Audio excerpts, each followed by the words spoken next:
When the pandemic hit, AFSCME members rushed to the front lines. We were out there every day, keeping our communities safe and running.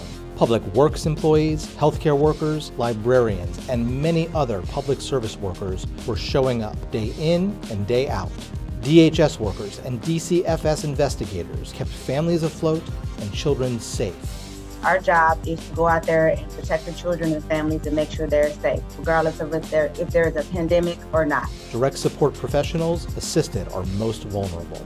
We're there to protect them, we're there to serve, we're there to guide them. So our work is very essential.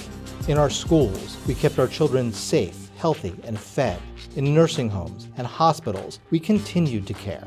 It was very scary with the COVID and being worried about bringing it home to my family. But I kept going back to work. We kept going back to work, all my coworkers and I, and we just kept doing it because every patient that came in, we tried to save them. On the streets and in corrections facilities, we continued to protect.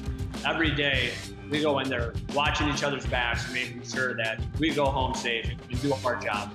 And every step of the way, our public health workers fought tirelessly and selflessly to fight the spread of the virus. Beginning of the year, we started having the mass vaccination clinic. So on top of your everyday duties, triaging, fielding phone calls, continuing education, it has been a challenge. The point of vaccination for all vaccines is to prevent hospitalization and death.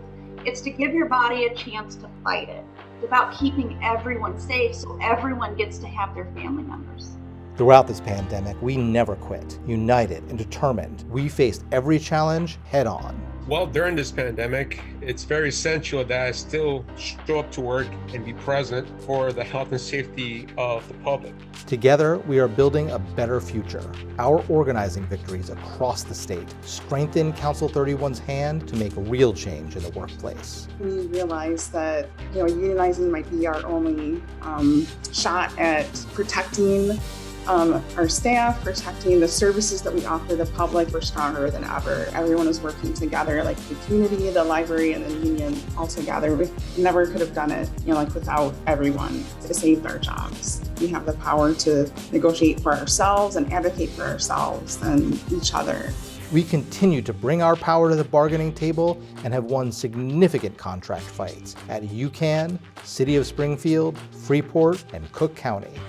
Administration had wanted to put in outsourcing our jobs. They wanted to replace all of us. We've taken care of the campus, taken care of everything that needed to be done. We went into bargaining with all of us having a voice, wanting a voice.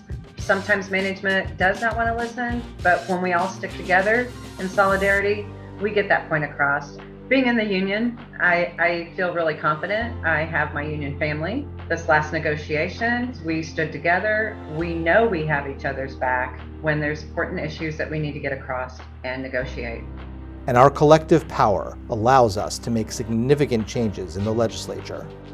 We were able to get together with a lot of the agencies and locals throughout Illinois to go down to Springfield and lobby for a change for better wages, better benefits, etc. And there's powers in numbers. And we were able to accomplish a lot to make our voice heard. Throughout it all, despite the challenges and the resistance, Council 31 shows up because that's how we're built. We stand together, strengthening the bonds of our solidarity. And together, we will give everything we've got to finally crush this pandemic. We're not going to give up on our communities. We're going to keep providing critical services that people depend on. Staying union strong and union safe, we're going to take care of ourselves and each other. We will never quit working to serve the public and to build a better future, because we are AFSCME Council 31.